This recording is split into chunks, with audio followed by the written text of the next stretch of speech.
Desde La Habana reciba nuestros saludos. Soy Evelyn Delgado y ya le presento las principales noticias de la jornada. En titulares. Autoridades cubanas agradecieron pronunciamiento de la presidenta de Namibia en ocasión del centenario del comandante en jefe Fidel Castro Ruz. Cuba Petróleo califica de satisfactorios los resultados alcanzados en el procesamiento del crudo nacional.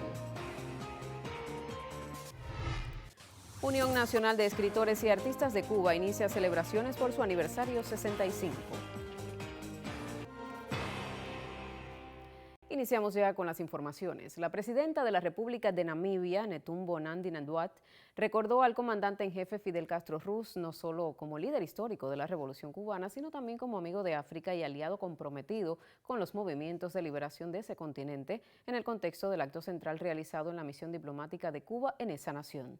A propósito, el primer secretario del Comité Central del Partido y presidente de la República, Miguel Díaz-Canel Bermúdez, escribió en su cuenta en la red social X: emocionan y reconfortan a Cuba las firmes palabras de la hermana presidenta de Namibia, Netumbo Nandi, en ocasión del centenario del comandante en jefe Fidel Castro Ruz, acompañada de su pueblo y de otros dirigentes principales de su nación.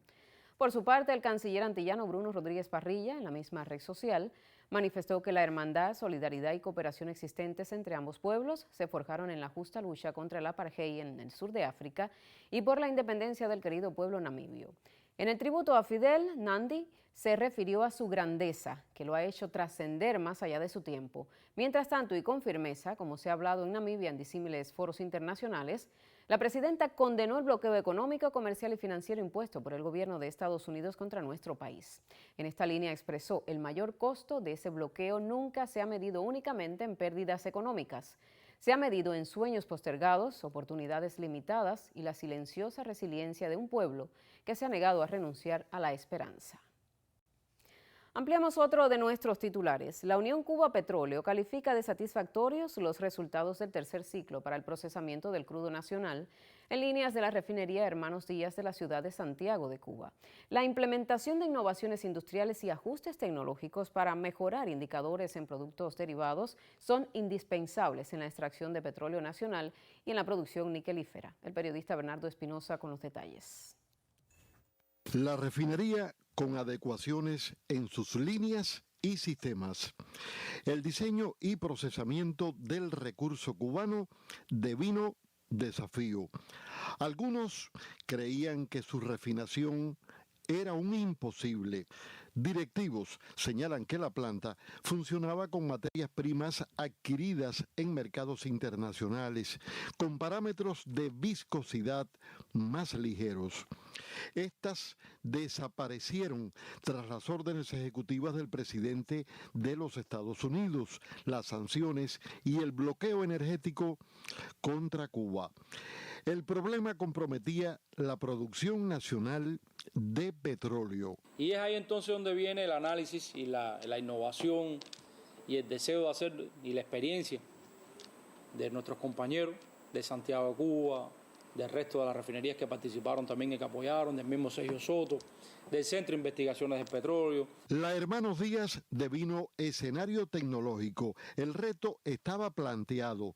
Adecuaciones tecnológicas para poder mezclar con solventes, para poder bajar la viscosidad, para poder mejorar los puntos de inyección de todo lo que son los inhibidores de corrosión y los neutralizantes, que son productos químicos que se necesitan para poder trabajar y poder, digamos que minimizar el impacto de la corrosión que tiene hoy, que provoca nuestro crudo. Nuestro crudo tiene más del 7% de azufre. La refinación constituía un objetivo de primer orden para un país bloqueado que solo depende de sus recursos para la vitalidad energética, aunque está limitada en su sistema eléctrico nacional y otras áreas estratégicas. Satisfactoriamente el resultado de la refinería de Santiago está ahí. Es la tercera corrida ya que hacemos ya quizás no tanto experimentamos, más bien una corrida ya de operaciones. Estamos preparándonos para correr próximamente también otro lote de crudo. Especialistas plantean que la industria petrolera cubana demanda un consumo diario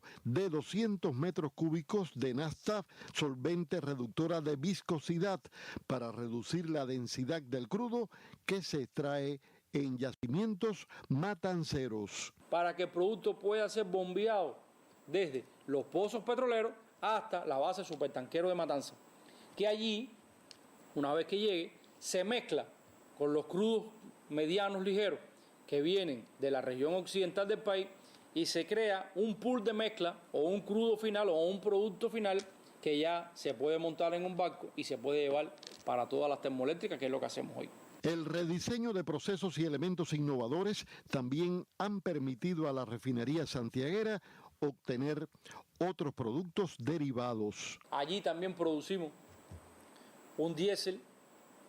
No es un diésel que nosotros podamos hoy consumirlo en un vehículo que tenga estándares Euro 5, Euro 6, Euro 4. Es un diésel que tiene un contenido de azufre alto, pero que en determinados tipos de maquinarias pesadas se puede utilizar, incluso en la generación también, en el arranque de las termoeléctricas pudiera utilizarse también. O sea, hay un grupo de equipos que pudieran estarlo consumiendo. La proyección refinadora aporta conocimientos y procesos industriales más seguros y eficientes para aprovechar la materia prima nacional. Es el caso de la obtención de fuel. Otros proyectos, igualmente surgidos con ciencia e innovación tecnológica, aportarán soberanía energética al país. Primera pausa, en breve estamos de regreso. Conocerá más de la realidad de Cuba y su gente. Quédese con nosotros.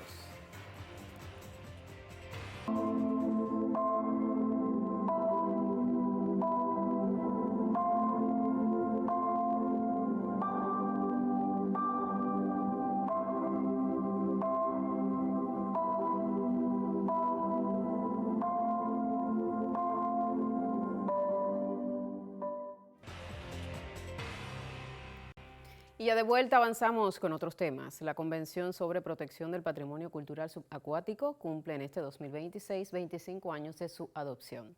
Sobre ello, la periodista Claudia Odet preparó el siguiente material.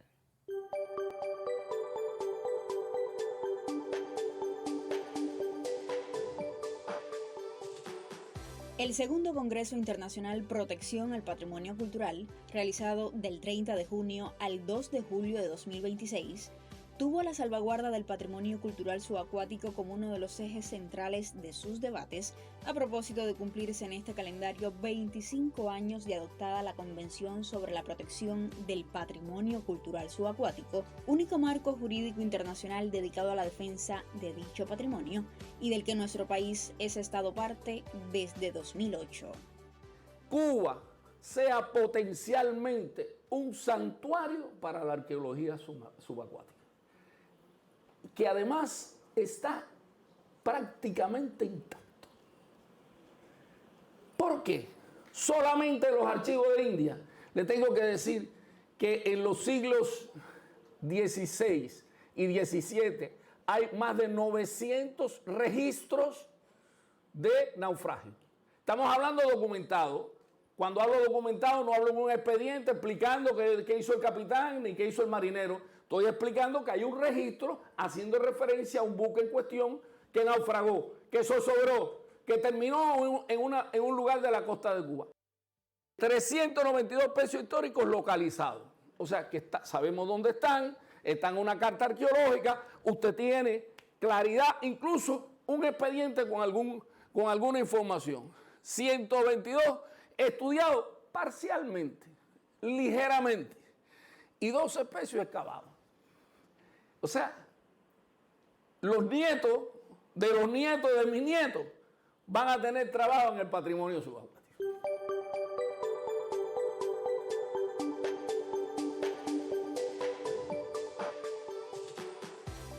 La Conferencia de Patrimonio Cultural Subacuático fue propicia también para agradecer a la Convención sobre la Protección del Patrimonio Cultural Subacuático, adoptada en 2001 en Francia, así como a todos los que contribuyen a la salvaguarda del patrimonio que se encuentra bajo el agua, parcial o totalmente, de forma periódica o continua, por lo menos durante 100 años.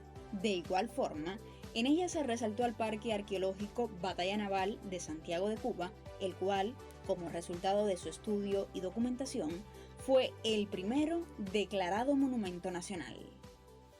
Este parque, que un día, con el esfuerzo de patrimonio, el esfuerzo del centro y de muchos amigos que nos apoyan desde fuera, logramos organizar el parque arqueológico y hoy, sin duda, es el primer parque arqueológico subacuático de América.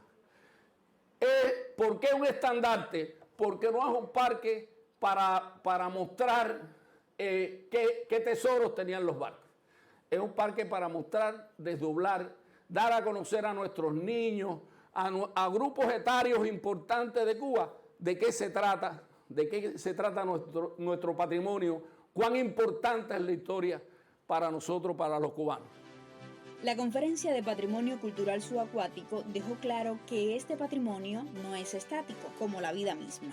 Algunas cosas tienen que continuar y otras renovarlas. A pesar de la coyuntura que hemos tenido, de las dificultades, se mantiene el centro, se mantiene el trabajo.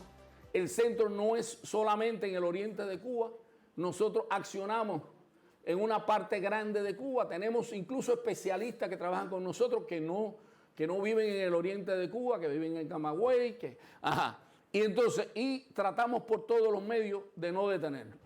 Hoy en día, el patrimonio cultural subacuático se enfrenta a presiones globales cada vez mayores, que van desde el impacto del cambio climático hasta la expansión de las actividades industriales y turísticas, pasando por las catástrofes naturales y la evolución de los enfoques en materia de gestión de los recursos marinos, costeros e interiores. Este año, clave, ofrece una importante oportunidad para poner de relieve el impacto de la Convención de 2001, la cual, durante los últimos 25 años, sensibilizó a un público más amplio sobre la protección del patrimonio subacuático en todo el mundo y explorar nuevas vías para el futuro.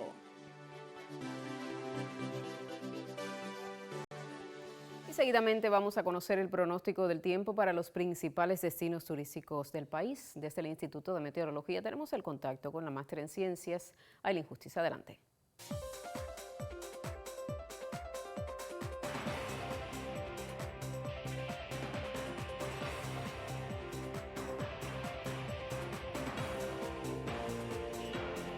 Muchísimas gracias, qué gusto nuevamente saludarte y también a todos los que están en nuestra compañía.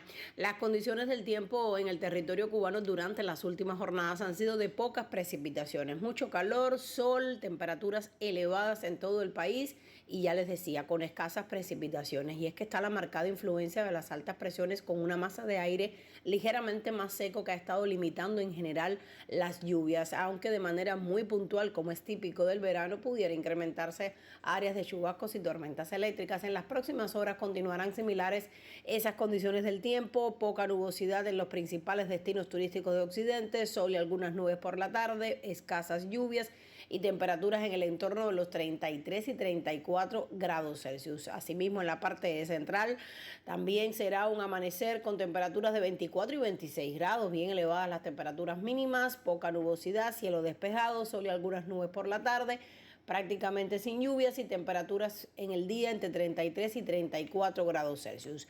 En los destinos turísticos del oriente cubano, muy poca nubosidad en la mañana, sol y algunas nubes por la tarde, pudiera incrementarse puntualmente la nubosidad, con pocas precipitaciones y temperaturas de hasta 35 grados Celsius en las ciudades de Bayamo y de Santiago de Cuba. La salida del sol bien temprano por el extremo oriental a las 6:36 de la mañana, a las 8:08 de la noche se pondrá por Cabo San Antonio y la luna sigue avanzando en su fase de luna nueva. En resumen, será otro día de temperaturas altas en Cuba y de pocas lluvias. Yo regresaré en otra emisión. Hasta entonces, como siempre, tenga una excelente jornada. Gracias, Aylin. Excelente jornada también para ti. Avanzamos ahora con más. Cada 18 de agosto se celebra el Día Mundial de la Prevención de Incendios Forestales con el objetivo de concienciar a la población sobre la necesidad de cuidar, preservar y extremar las precauciones para evitar incendios en nuestros bosques.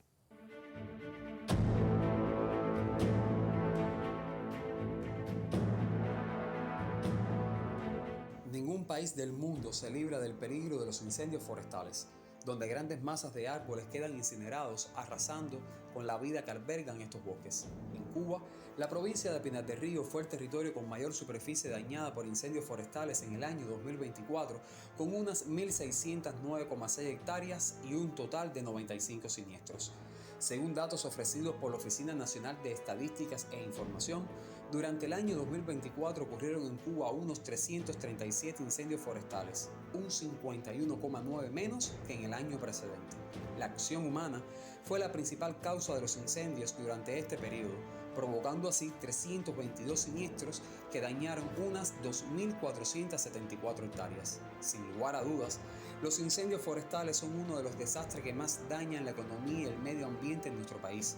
Son conocidos los sistemáticos esfuerzos que se realizan para mantener e incrementar las áreas cubiertas de bosques, respondiendo así a una voluntad gubernamental que se basa en la comprensión del problema global de la deforestación creciente.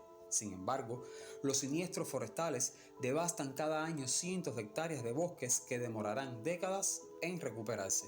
Es por ello que el 18 de agosto se celebra el Día Mundial de la Prevención de Incendios Forestales, con el objetivo de concientizar a la población sobre la necesidad de cuidar y preservar nuestros bosques. Fue un reporte de Ame González para Cubavisión Internacional. Y llega el momento en esta emisión de conocer lo que acontece en el mundo de los deportes, hoy con Miguel Ángel Cruz, que está listo ya para informarnos. Adelante.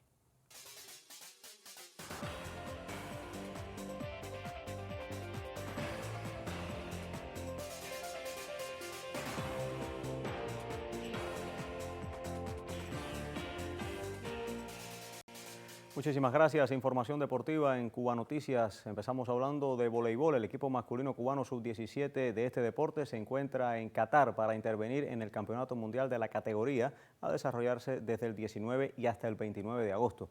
Bajo las órdenes del DT Elian Estrada, los cubanitos harán su debut a las 7 de la mañana, hora de Cuba, ante la India el 20 de agosto. El 22 rivalizará ante Rumanía y cerrará la etapa clasificatoria el 23 al enfrentarse al fuerte conjunto de Italia. Del formato de competencia avanzarán a los octavos de final los 5 primeros del grupo, los 5 segundos, los 5 terceros y el mejor cuarto clasificado. Cambiamos de tema. En horas recientes conocimos del fallecimiento del doctor Luis Ramírez, quien fuera el principal especialista de nutrición del Instituto de Medicina Deportiva y del Sistema Médico Deportivo en general. Su ausencia deja un profundo vacío entre los trabajadores del movimiento deportivo, a quien dedicó casi medio siglo de empeño. Sirve el siguiente trabajo para homenajear su labor. Los especialistas cubanos en nutrición deportiva harán siempre reverencia a su sapiencia. El doctor Luis Francisco Ramírez Reyes consagró casi 50 años al Instituto de Medicina Deportiva, investigando y desarrollando líneas cubanas de suplementos nutricionales para el alto rendimiento. Los supernutrientes AS, el ErgoPlus y los suplementos nutricionales Por Más nacieron de sus saberes, aunque la modestia expresa en la última entrevista que le realizamos para nuestro canal lo condujo a implicar a todos sus compañeros en el merecido sobrenombre de padre de la nutrición deportiva cubana. Por las relaciones humanas que he tenido con mis compañeros de todas las áreas que conforman el Instituto de Medicina Deportiva, por las relaciones que he tenido con los diferentes entrenadores, por la combinación que hemos tenido con los médicos, que de una manera, vamos a decir que mensual, vienen, se sientan conmigo y analizamos la problemática que pueda tener su deporte y cuál sería el mejor beneficio de estos suplementos que nosotros utilizamos. El Instituto de Medicina Deportiva fue su casa y ahí quedará el legado de un hombre respetado y estimado entre sus predios por su combinación de seriedad, rectitud, bondad y ayuda a las nuevas generaciones. Me ha permitido desarrollar mi especialidad y que hoy día se hable de la nutrición deportiva en toda la red de los centros provinciales y verme como, vamos a decir, que el metodólogo que establece las normativas para el funcionamiento de la nutrición en el país. Esto ha sido gracias a mi permanencia y en las relaciones humanas con todos los deportistas, no solamente de los dos grandes centros de alto rendimiento, sino de la red nacional que conforma el alto rendimiento. El movimiento deportivo cubano no solo pierde a un formador de varias generaciones de deportólogos, pierde a un maestro de maestros, pierde al padre incuestionable de la especialidad de nutrición deportiva. Y actualizamos sobre la conferencia de prensa de la Serie Nacional número 65 que se realizó en el Salón Adolfo Duque del Estadio Latinoamericano. Le podemos decir que el día 4 de octubre comenzará este campeonato en su versión número 65 y tendrá 4 grupos de 4 equipos cada uno. Clasifican los 2 mejores por cada zona y se enfrentan en una final. Más detalles informativos en los siguientes espacios. Ustedes continúen ahora con la compañía de Evelyn. Gracias, Miguel Ángel. Hacemos una segunda pausa y en breve estamos de regreso con informaciones culturales. Mantenga la sintonía.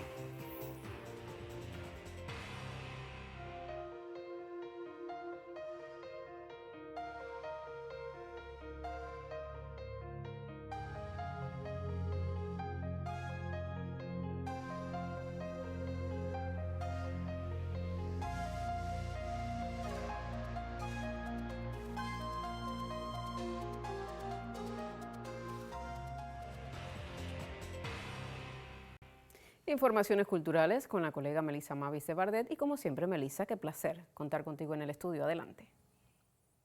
Qué gusto compartir estudio contigo, Evelyn, y por supuesto saludar a la teleaudiencia que nos acompaña en esta emisión. Iniciamos las informaciones culturales aquí en Cuba Noticias. A solo unos días de comenzar se conoce que el 19º Simposio Internacional de Hip Hop Cubano, dedicado a la afrodescendencia, reunirá del 21 al 22 de agosto a exponentes nacionales y de Colombia.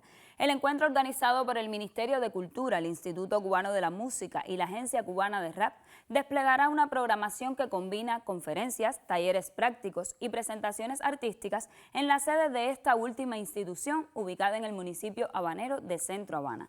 Dentro de las actividades que se desarrollarán, cabe resaltar la conferencia Memoria Afroarchivo, la ponencia La cultura hip hop, el rap en el barrio y su desarrollo en Bogotá, así como el taller Desarrollo del muralismo y el graffiti en Colombia desde la experiencia artística comunitaria. También está previsto el taller básico de medios audiovisuales impartido por Frankie, director de Pulso Artístico en Colombia, y muchas otras propuestas que reunirán artistas de Cuba y el mundo. La elección de la temática afrodescendiente subraya el papel del hip hop como vehículo de memoria y expresión de las raíces africanas en el Caribe y América Latina.